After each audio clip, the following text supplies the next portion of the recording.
이때가 바로 우리가 풍랑 만난 시대가 아닌가. 물론 더한 시대도 많았고 더한 경랑의 시간도 보냈던 그런 우리 믿음의 조상들도 많았지만은 또 우리는 우리 나름대로 그러잖아요. 방위는 방위대로 힘든 거예요. 현역은 현역대로 힘든 거고요. 또 지도자는 지도자대로 힘든 법입니다.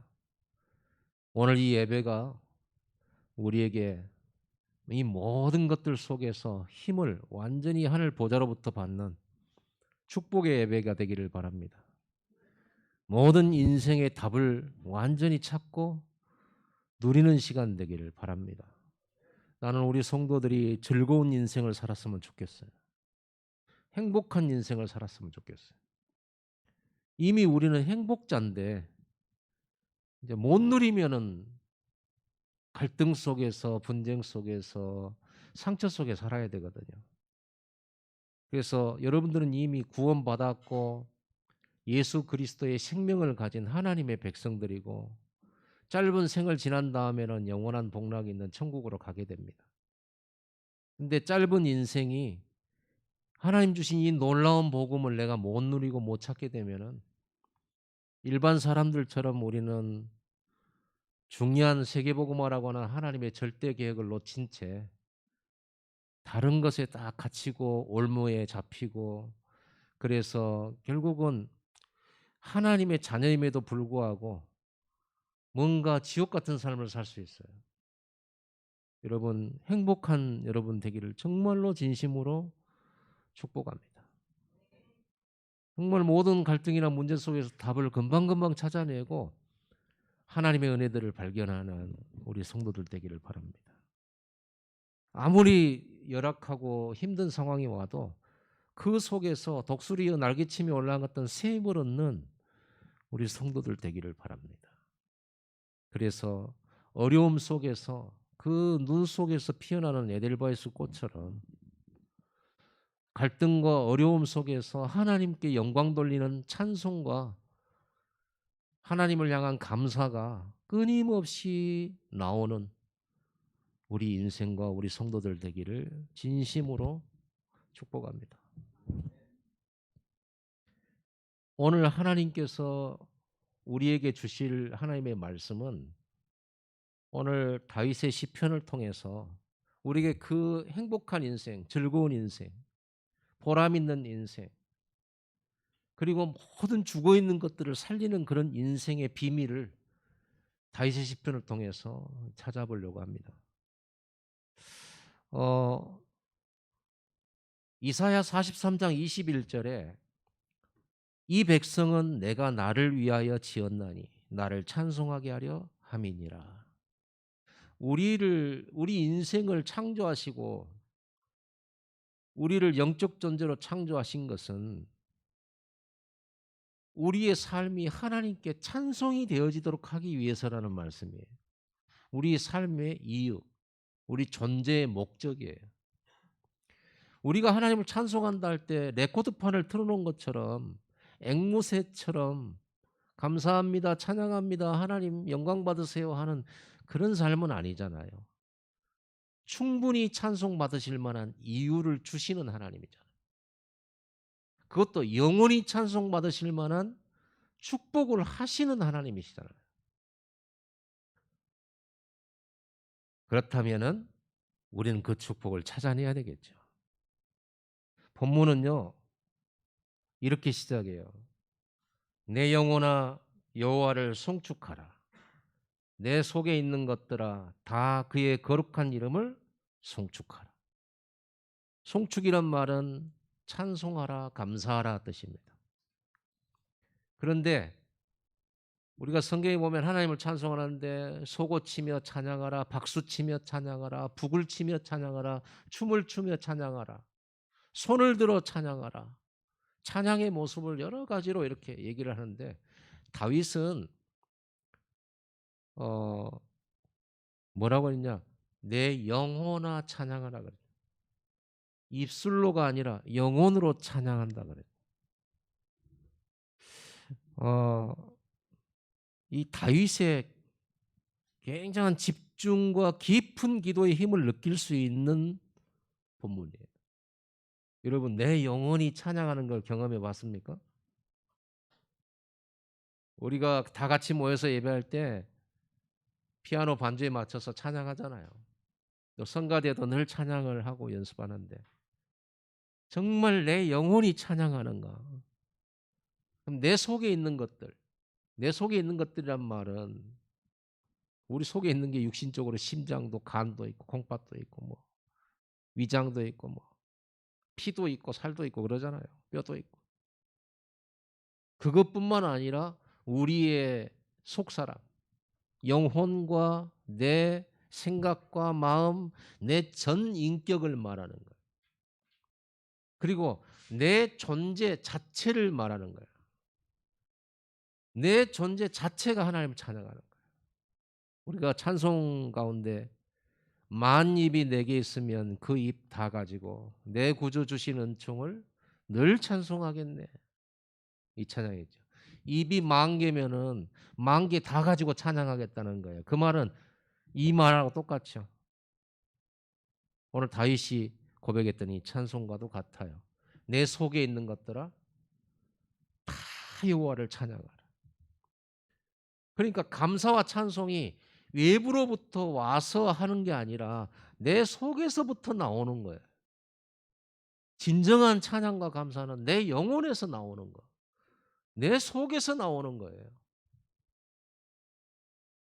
여러분 마음에 심란하고 불평과 불만이 있고 상처가 있으면 영혼으로 찬송이 안 돼요. 이미 병들었잖아요. 마음이 병들어서 상해 있고 쪼개져 있어요. 그것이 우리가 자연적으로 내 속에서 솟아나와서 하나님을 높이고 찬양할 만큼 되려고 하면 이게 치유가 되줘야 돼요. 다윗은 속이 많이 상한 사람입니다. 마음이 많이 상했었던 사람. 죽을 고비를 너무 많이 넘겼고요.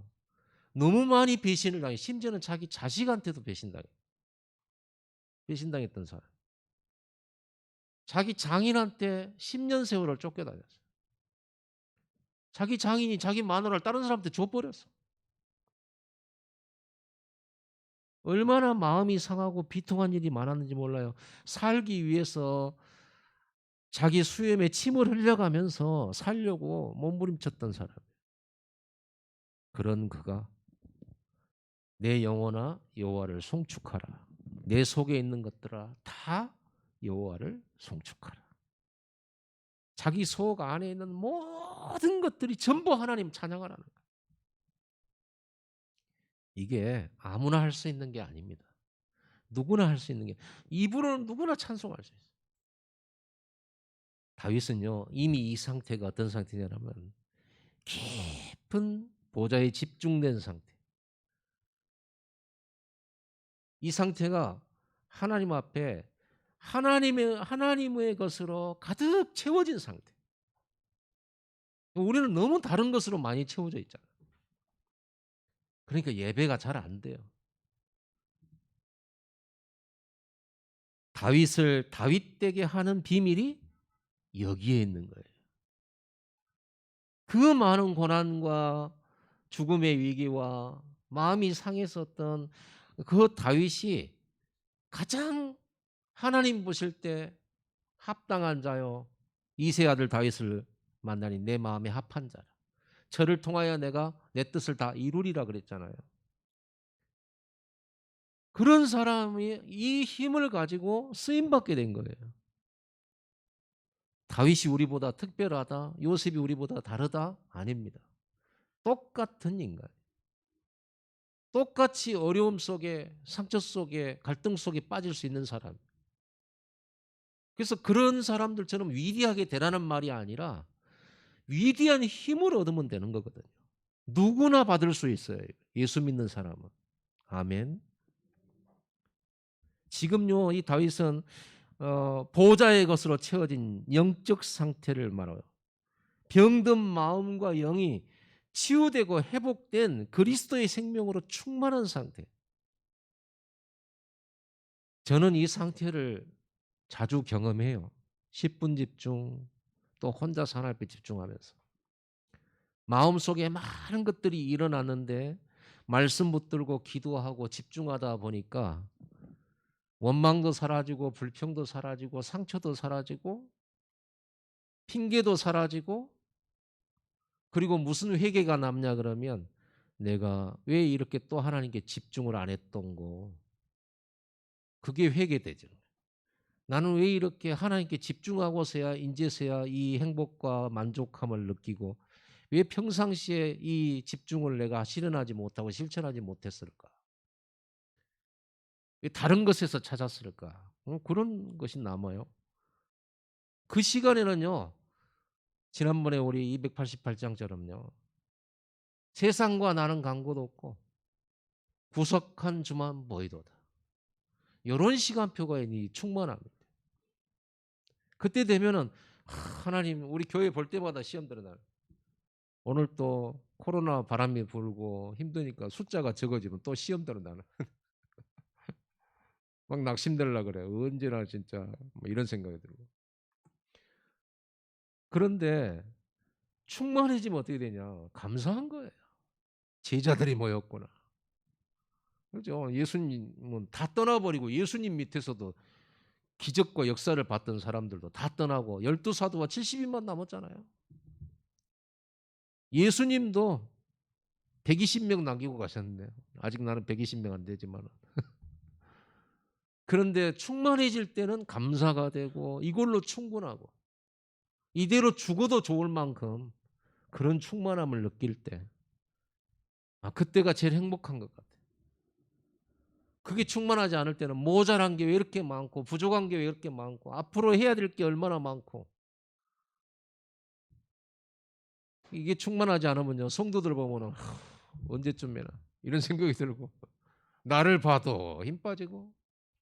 근데 충만하면 하나님이 작은 자를 강국으로, 약한 자를 강국으로, 작은 자를 천을 이루게 만드는 이 복음의 비밀 생각, 막 소망이 생기고 막 이런다. 여러분, 예수께서 제자들에게 마지막 주신 메시지가요, 사도행전 1장 4절에 8절이잖아요. 다윗이 말한 이 부분을 말하는 거예요. 때와 기한은 아버지께 있으니 너희의 알 바 아니요 오직 성령이 임하면 너희가 권능을 받고. 여러분, 오늘 다윗이 받은 이 권능 받으시, 이게 권능이에요. 이때 어마어마한 일이 벌어져요. 이 하나님으로부터 받는 이 힘 얻는 시간에 어마어마한 일이 벌어져요. 눈에 안 보여서 그렇지. 예수님께서 성령이 임하면 권능 받고 예루살렘, 유다, 사마리아 땅 끝까지 내 증인이다. 세상에 예루살렘이라고 하는 한 도시에서 우리가 증인되는 것만 해도 엄청난 축복일 텐데, 저 사마리아, 온 유대 땅 끝까지 증인되게 만드신다는 거예요. 그건 하나님이 하시는 거죠. 우리가 하는 게 아니잖아요. 이 힘 아니고는 절대로 사단을 못 이겨요. 여러분, 사단이 있습니까? 귀신이 있어요? 어디에 얼마만큼 있을까요? 너무 많아요. 셀 수가 없어요. 천사 3분의 1이 타락했다고 하는데 그 수는 헤아릴 수가 없어요. 오죽하면 하늘 군대가 동원돼야 됩니까? 이 악한 마귀는 어떻게 하든지 저와 여러분의 이 은혜를 뺏어가려고. 이 힘만 뺏어버리면, 그래, 예배해, 말씀 공부해, 전도해, 선교해 하고 힘 딱 빼버려. 그럼 우리는 입으로만 하게 되잖아요. 늘 갈등하면서. 여러분, 사단에게 속지 말고 우리는 이겨야 됩니다. 세상 이기는 힘, 네피림의 이 문화를 이기는 힘, 그거는 여러분의 힘과 의지로는 절대 불가능. 세상 방법으로 불가능. 오직 위로부터 오는 이 다윗이 받은 이 힘, 내 속에 있는 것이 다 하나님을 찬송할 수 있을 만큼 하나님으로 충만해져 그리스도로 충만하고 복음으로 충만해지는 이 힘 아니고는 안 되는 거예요. 요셉이 하나님과 함께함으로 승리했듯이 오늘 이 충만함으로 함께하는 그 축복을 우리에게 누리라고 하는 거예요. 이게 어렵냐? 어렵지 않다는. 이 힘 얻는 게 그렇게 어려운 것이면은 하나님 우리에게 약속하셨겠습니까? 다윗은 이 힘을 얻는 몇 가지 방법을요, 오늘 말씀을 통해서 전달하고 있어요. 첫 번째로 이 충만한 힘을 얻기 위해서는 뭘 해야 되냐 그러면요. 2절에 그의 모든 은택을 잊지 말지어다 그랬어요.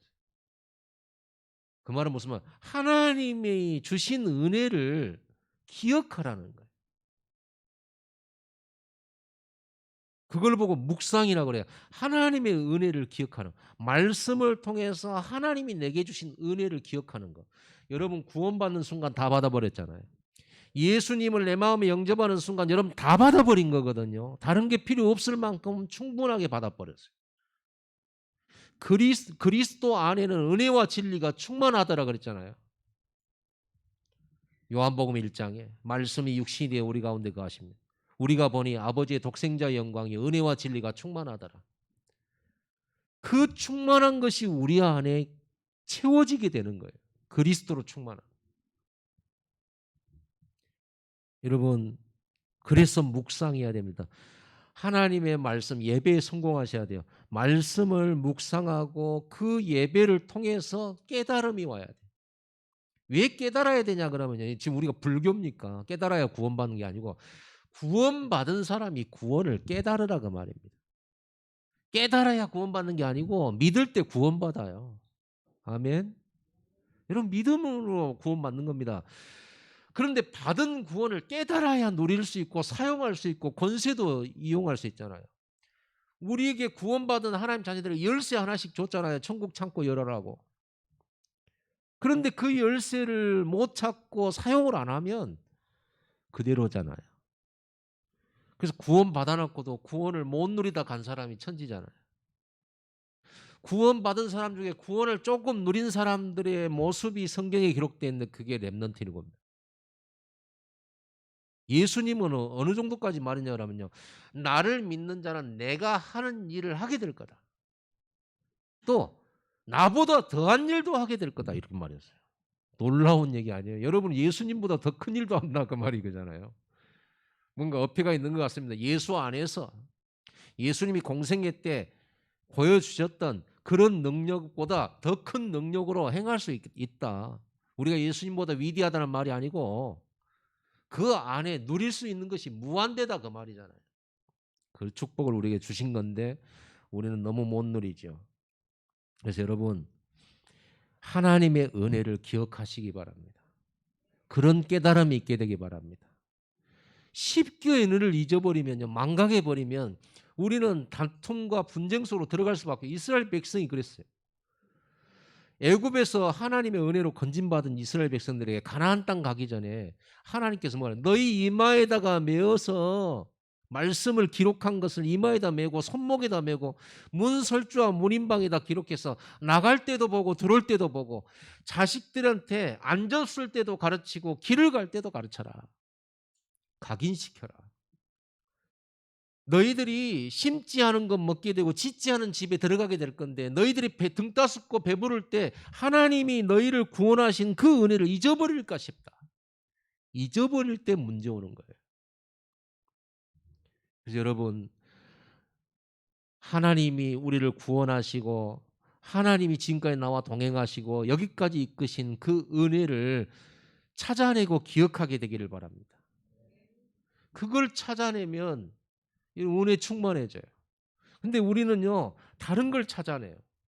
옛날에 안 좋았던 기억을 더듬어서 찾아내고 상처를 찾아내고 과거를 거슬러 올라가면서 끊임없이 잘못된 것 틀린 거 또 기분 나쁜 거를 찾아내서 그것을 묵상하고 이렇게 돼요. 그럼 어떻게 됩니까? 하나님 은혜는 잊어버려요. 요셉이 어머니 일찍 돌아가신 거, 형들이 자기 왕따 시키다가 나중에 죽이려고 우물 속에 집어 던졌던 거, 그래도 안 죽으니까 노예 상인한테 팔았고 자기는 맨발로 쇠사슬에 묶여서 애굽에 끌려온 것과 보디발 집에 들어가서 노예 생활한 거, 이 상처만을 기억하고 그거를 묵상하고 그걸 되씹으면 어떻게 돼요? 요셉에게 주신 하나님의 절대 계획은 없는 겁니다. 놓쳐버리는 겁니다. 그리고 정신적인 문제도 오겠죠. 영적으로는 사단이 좋아하는 그 상태 속에 들어가 있기 때문에 잡혀 있게 되겠죠. 그런데 이 요셉은 그렇게 생각하지 않았잖아요. 그 과거에 묶이지 않았어요. 뭐라 그러죠? 형님들이 판 게 아니고 하나님이 나를 형님들과 가문과 후대 살리려고, 생명 살리려고 미리 나를 앞서 보내신 것입니다. 묶이지 않아요. 여러분 오늘 예배 때 해방받으시기 바랍니다. 자유하시기 바랍니다. 안 좋은 기억과 상처에서 벗어나세요. 그거를 묵상하지 말고 뭘 묵상해요? 그 상처와 그 사건을 통해서 하나님은 오늘을 있게 하셨어요. 보호자의 것을 주시려고. 저는 참 보잘것없는 삶이었고 청년이었습니다.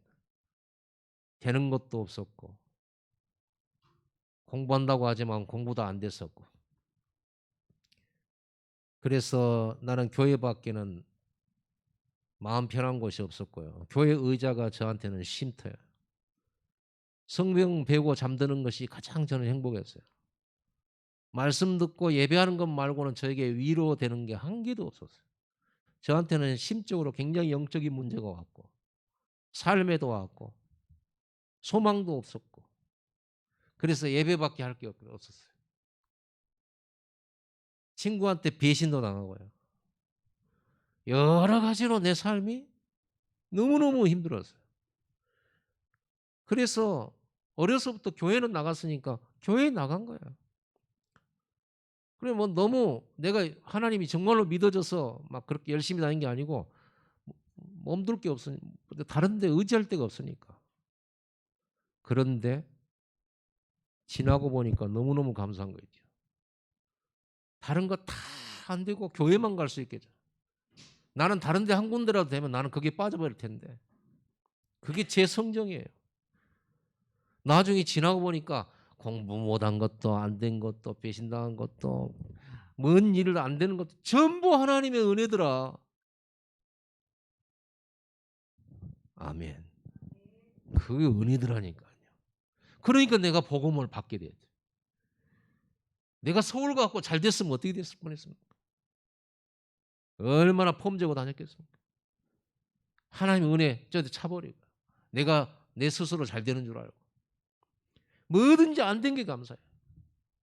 여러분 뭐 좀 되는 거 된 사람들 뭐 그거 나쁜 거다 그런 말 하는 게 아니에요. 지금 내 간증을 하는 거예요. 내 간증. 너무너무 감사하죠. 어떤 때는요 이제 25주년 우리 했잖아요. 25주년 오면서 우리는 우리 예배당도 없어. 그러니까 시간이 흘러가고 세월이 가고 몇 주년 이런 게 돌아오면요 부담되더라니까요. 아니 25주년, 26주년 막 우리가 막 떠들썩하게 하고 막 뭔가 증거가 없는 게 아니라 좀 광주에 증거될 만한 걸 가지고 막 좀 축제도 하고 이랬으면 좋겠는데 평생 임대하고 막 이런 생각이 드니까 나는 이렇게 이것밖에 안 되는가 보다. 이런 생각에 묶이면요 힘이 쭉쭉 빠지죠. 그런데 여러분 앞에 서면은요 힘 빠진 표시는 절대 안 내죠. 예수는 그리스도 아닙니까? 모든 문제 해결자. 그런데 또 한쪽으로 있으면요 또 슬그머니 그런 생각이 또 들어오고. 그런데 이 은혜가 내가 하나님 보좌에 충만할 때 어떤 딱 답이 나오냐면요. 우리 교회가 빨리 부흥 안 된 게 너무 감사해. 제대로 한 사람이라도 제자 세워라. 숫자 많아지면요. 더 제자를 제대로 키우는 데는 곤란해요. 제가 하반기에 한 사람 한 사람씩 전도 수첩 가지고 현장 다락방 24 이걸 하려고 준비하고 있는데 그렇게 할 수 있는 게 가능한 게 숫자가 몇 명 안 돼서 그래요. 난 너무 감사하게 생각해요.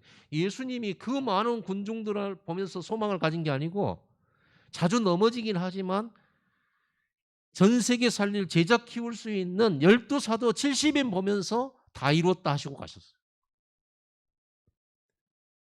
이렇게 답을 찾고 나니까 마음이 얼마나 답이 되고 힘이 되고 위로가 되고 소망이 생기고 그 힘을 갖게 되는 동안에는 다른 목사님, 다른 교회 비교가 안 돼요. 전에는요, 다른 교회 막 성전 건축한다 그러면 굉장히 축하해 주면서 속으로는 별로 안 축하하고 싶더라. 우리 교회도 못하고 있는데 그런 생각이 드니까요. 여러분, 내 영혼아 여호와를 송축하라. 내 속에 있는 것들아 다 여호와를 송축하라. 이 속에 모든 상처 치유되고 모든 갈등 회복되고 모든 염려 무너지게 되는 것입니다.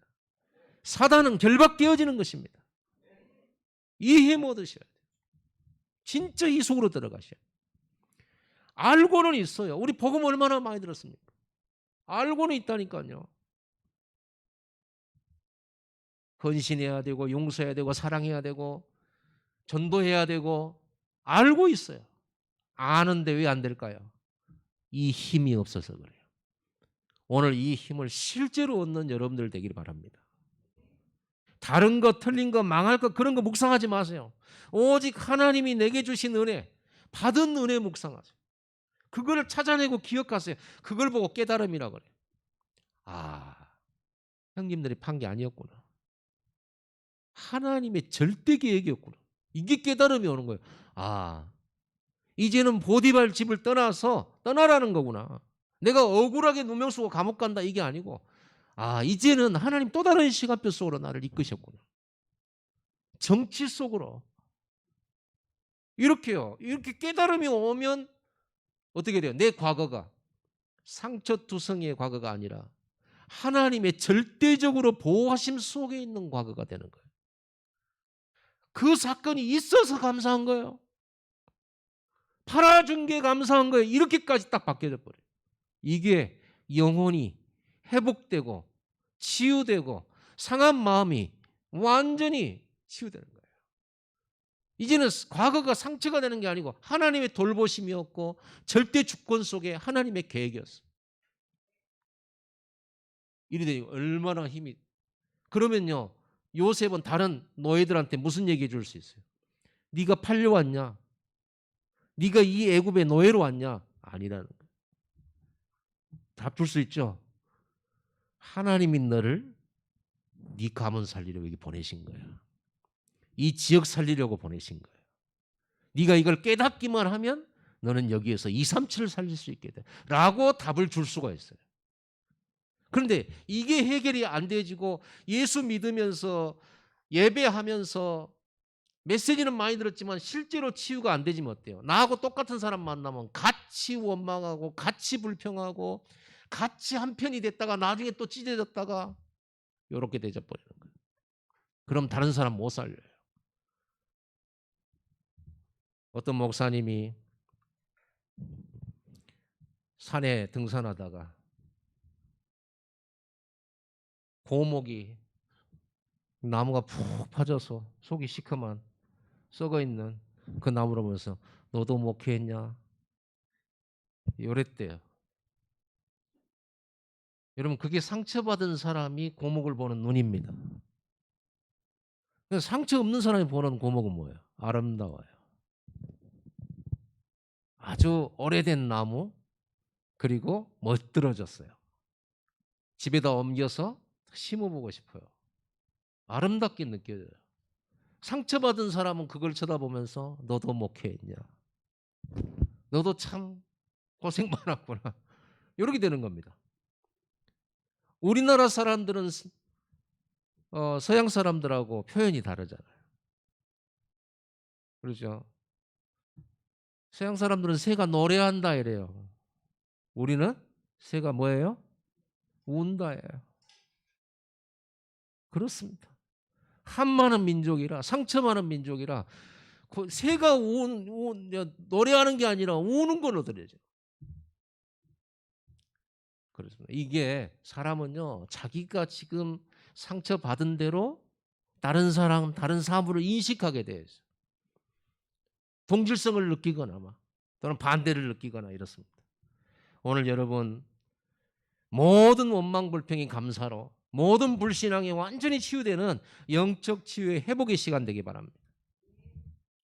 그래서 여러분들은 은혜 아닌 거, 복음 아닌 거 묵상하지 마세요. 사단이 너무 좋아하는 거잖아요. 이때부터 어떤 일이 벌어지냐 그러면요, 내 모든 병을 고치시고 내 죄악을 사는 생명을 파멸 속량하시고 인자와 공의로 관을 씌우시고 내 좋은 것으로 내 소원을 만족하게 하셔서 내 청춘을 독수리같이 새롭게 하신다. 여러분을 만족케 하신다는 거예요. 여러분 그리스도로 충분합니까? 복음으로 만족하세요? 다윗의 시편에 이 다윗이 이 충만함을 누리는 표현을 다시 시편 23편에 얘기했어요. 여호와는 나의 목자신 내가 부족함이 없으리로다. 그가 나를 푸른 초장으로 쉴만한 물가로 푸른 초장에 누이시고. 여러분 양은 잘 안 누워요. 자기 편안한 마음 완전히 안전하다 싶을 때 눕지 양들은 못 누워요. 늘 경계하면서 풀 먹어야 돼요. 그런데 주인 목자 되신 예수님이 그 양을 풀밭에 누이셨다 그 말은 풍족하게 하셨다. 안전하게 하셨다. 모든 걸 채워주셨다. 여러분 이 보좌의 집중을 통해 여러분이 만족감을 누리게 될 줄 믿습니다. 세상 문제가야 만족이 없었어요. 만족이 안 돼요. 물질로 보이는 것으로 만족이 안 돼요. 답이 없어요. 우울증에 대한 답이 없잖아요. 그러니까 약을 주잖아요. 약은 우울증의 원인도 제거할 수 없이 몸만 상황만 보고 약을 주는 거예요. 그렇죠? 그게 세상이에요. 답이 없어요. 답을 찾아서 막 헤매는데 더 큰 후유증만 생겨요. 그렇죠? 여러분도 해보셨잖아요.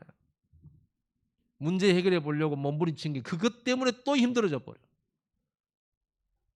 오늘 우리는 지치지 않는 독수리의 날개침에 올라갔던 새 힘을 하나님 주시기로 약속했어요.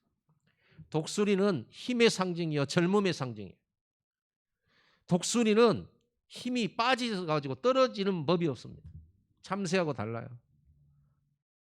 여러분, 여러분이 나이가 들어가도 청춘인 사람이 있고요, 젊은데도 노인이 있어요. 힘이 하나도 없어가지고 늘 부정적이고 안 된다고 하고 늘 이런 사람이 있어요. 여러분은 지치지 않는 이 힘을 얻으세요.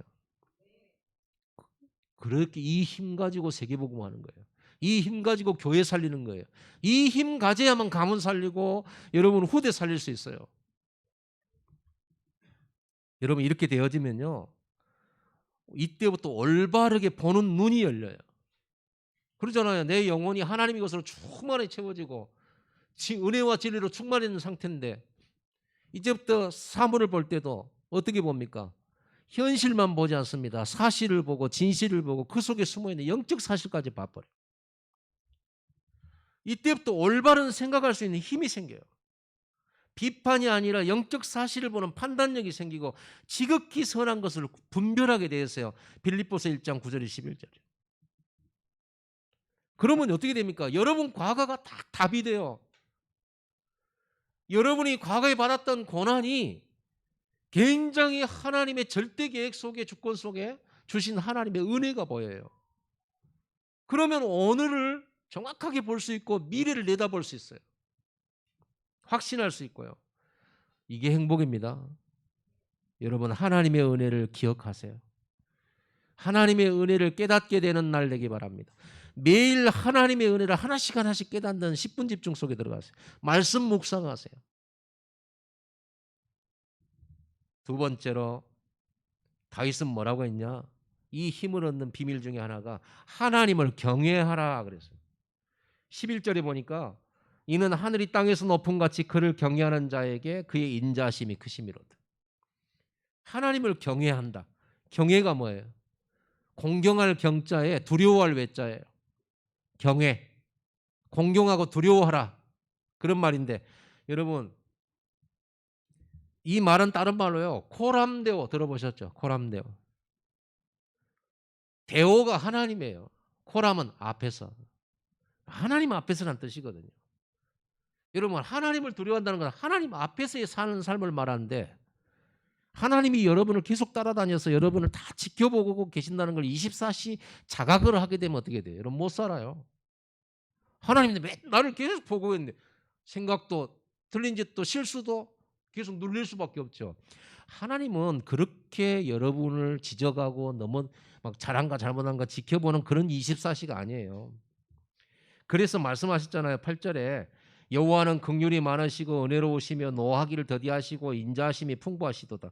자주 경책하지 아니하시고 너를 영원히 품지 아니하시리로다. 우리의 죄를 따라 우리를 처벌하지는 아니하시며 우리의 죄악을 따라 우리에게 그대로 갚지는 아니하셨으니. 하나님이 여러분들에게 벌 주려고 하나님 앞에 있으란 말이 아니에요. 오늘 코람데오는 뭐냐 그러면요. 이거예요. 이사야 55장 9절에 하늘이 땅보다 높음 같이 내 길은 너희의 길보다 높으며 내 생각은 너희 생각보다 높음이니라. 하나님이 완전하시다라는 것을 아는 거예요. 하나님은 완벽하세요. 그분의 뜻을 그 자기의 방법과 자기의 높은 수준으로 그걸 다 이루시는 거예요. 그분 앞에서 우리가 내 계획, 내 방법을 주장한다는 것이 좀 그렇잖아요. 둘이서 막 뭔가 논쟁을 하고 있어요. 그 어떤 분야에 대해서. 그리고 네가 옳으니 내가 옳으니 이래요. 그런데 그 분야의 박사님이 오셨어요, 옆에. 그럼 그 논쟁이 계속 될 수 있습니까? 안 됩니까? 논쟁할 수 없죠. 부끄럽죠. 아니, 박사님이 옆에 서서 보고 있는데. 그러면 한마디 해놓고 박사님 쳐다볼 거 아니에요. 맞는가요? 이렇게. 그러지 앞에서 박사 없을 때는 내가 맞아 막 이렇게 하겠지요. 하나님 앞에서란 말이 그 말이에요. 하나님 앞에서 하나님의 절대 주권. 하나님이 우리를 만나게 하셨어요.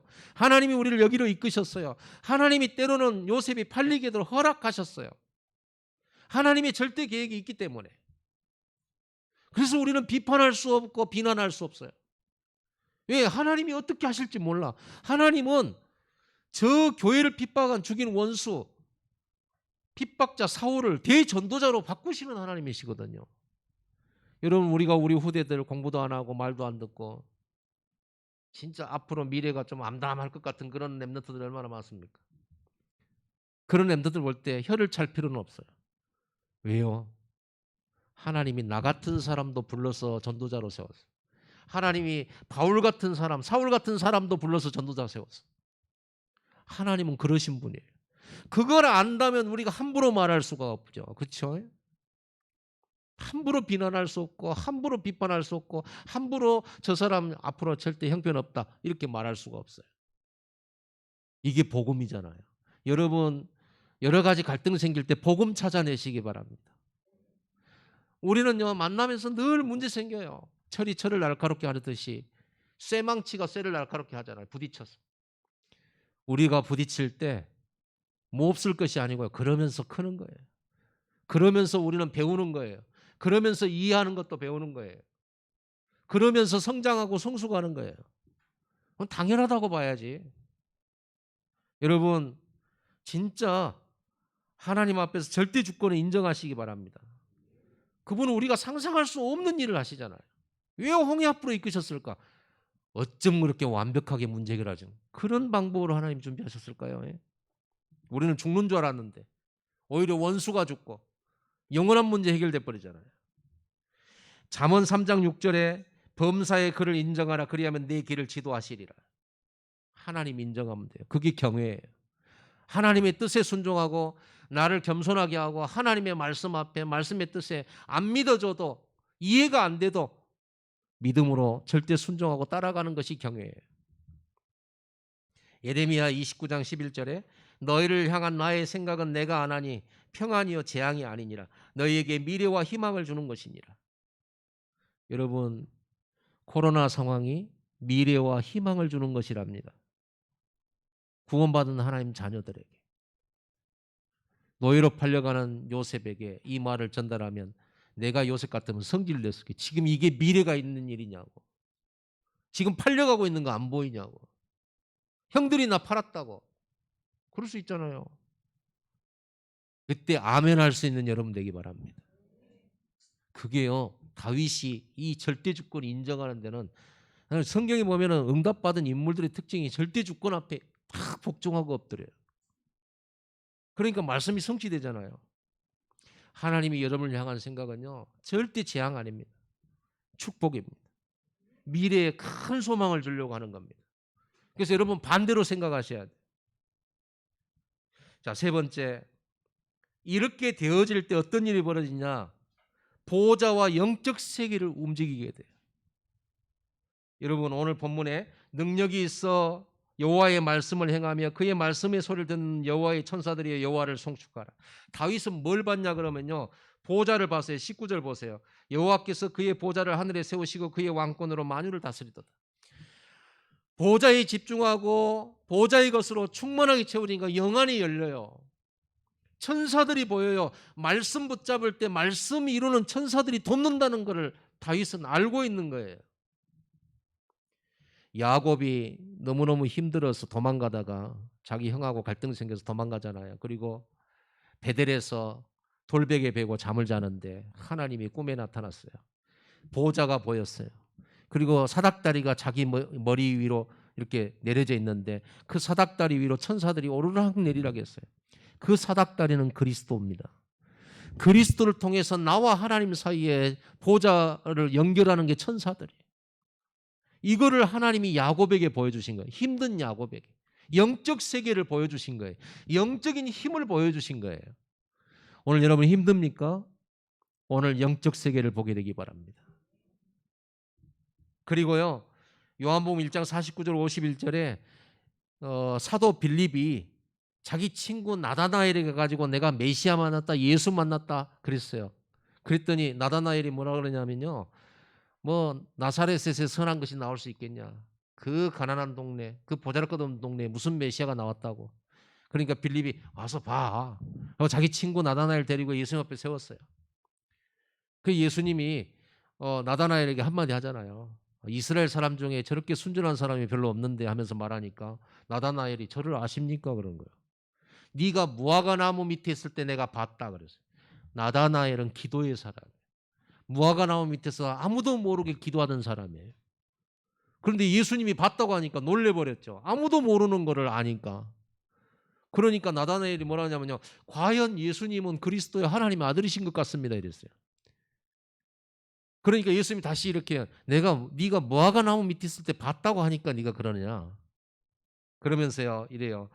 네가 앞으로 하늘이 열리고 하나님의 사자들이 인자 위에 오르락내리락 하는 것을 보리라. 진짜 그동안에 메시아 모르고 그리스도 몰랐을 때는 영적 세계를 못 봤어요. 나다나엘이. 예수 만나고 예수님이 직접 이 말씀해 주시는 거예요. 인자 위로 천사들이 오르락내리락한 걸 네가 보게 될 거다라는 거예요. 예수님께서 나다나엘에게 주시는 답이요, 위로요, 힘이었어요. 오늘 여러분 힘든 여러분들, 오늘 이 영적 세계로 하나님이 여러분을 위로해 주시는 것입니다. 힘내세요. 이 힘 얻으세요. 다윗이 성전 건축에다 자기 삶을 드린 이유가 뭡니까? 이 영적 세계를 후대에게 알려주고 싶은 거예요. 영원토록. 이스라엘 백성들이 영적인 배경을 가지고 영원토록 승리하기를 바랬던 거예요. 그게 성전이잖아요. 그리스도가 사닥다리듯이 성전이 그리스도잖아요. 시공간 초월의 천사들이 말씀과 언약 붙잡은 자들을 돕게 돼 있어요. 다락방 24는 하나님 우리에게 주신 말씀입니다. 성전 건축은 하나님 우리에게 주신 미션입니다. 우리의 산업이 플랫폼이 되어서 많은 사람들에게 복음을 전달하도록 하는 것은 하나님의 절대적인 말씀이에요. 약속이에요. 이걸 우리가 붙잡는다면 틀림없이 천군 천사들 움직이게 되어 있습니다. 여러분 즐거운 인생 되기 바랍니다.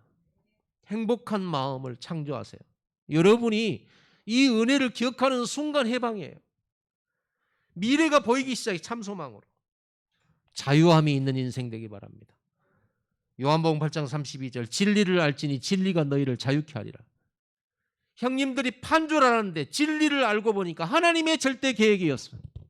진리를 알고 보니 상처에서 해방이요, 갈등에서 해방이요, 내 인생이 나쁜 인생이요, 배려버린 인생인 줄 알았는데, 내 과거가 너무 힘든 과거인 줄 알았는데 알고 보니까 하나님의 절대 계획 속에 세계복음화의 여정 속에 이끌어오는 하나님의 돌보심과 은혜 속에 있었던 나의 삶이었어요. 자유죠. 묶이지 마세요. 답을 주는 인생이 되고 해방시키는 인생이 되고 누리는 그런 집중의 힘을 회복하기 바랍니다. 이게 여러분 죽을 때까지 평생의 영적 시스템으로 체질화시켰어요. 그래서 10분 집중을 하는 거예요. 10분만 하는 게 아니고 이 10분 집중을 가지고요. 이 힘을 계속 얻어갔어요. 그러면 어느 날 큰 풍랑이 왔을 때 오히려 완전히 역전시키고 뒤집어서 그 문제로 인해서 사는 일이 벌어져요. 홍수 때문에 사는 게 방주예요. 아멘. 노예로 간 것 때문에 가문이 살았어요. 사건 때문에 안 좋은 사건이었지만 그것 때문에 가문이 살았다니까. 이렇게 모든 안 좋은 사건과 모든 상처를 축복으로 바꿔버리는 게 복음이에요. 이거를 내가 집중을 통해서 깨달아 버리면 뭐예요? 내 영혼아 여호와를 송축하라. 내 속에 있는 것들아 다 송축하라. 천사들아 여호와를 송축하라. 요게 나올 수밖에 없는 거예요. 이게 신앙생활이에요. 신앙생활은 찬송이에요. 이 힘을 매일 얻게 되기를 우리 사랑하는 성도 여러분께 축복합니다. 기도하겠습니다. 하나님 아버지, 너무나 상황들이 어려운 가운데 있습니다. 그러나 우리에게는 보좌의 축복이 있고 보좌를 향하여 집중할 수 있는 그리스도의 이름을 주신 것을 감사합니다. 모든 것을 축복으로, 모든 것을 하나님의 은혜로, 모든 것을 237 살리는 플랫폼으로 허락하신 줄을 믿고 깨닫게 하여 주시고 깨달은 만큼 찬송하게 하여 주시옵소서. 증인되게 하옵소서. 행복하게 하여 주시옵소서. 예수님의 이름으로 감사하며 기도드리옵나이다. 아멘.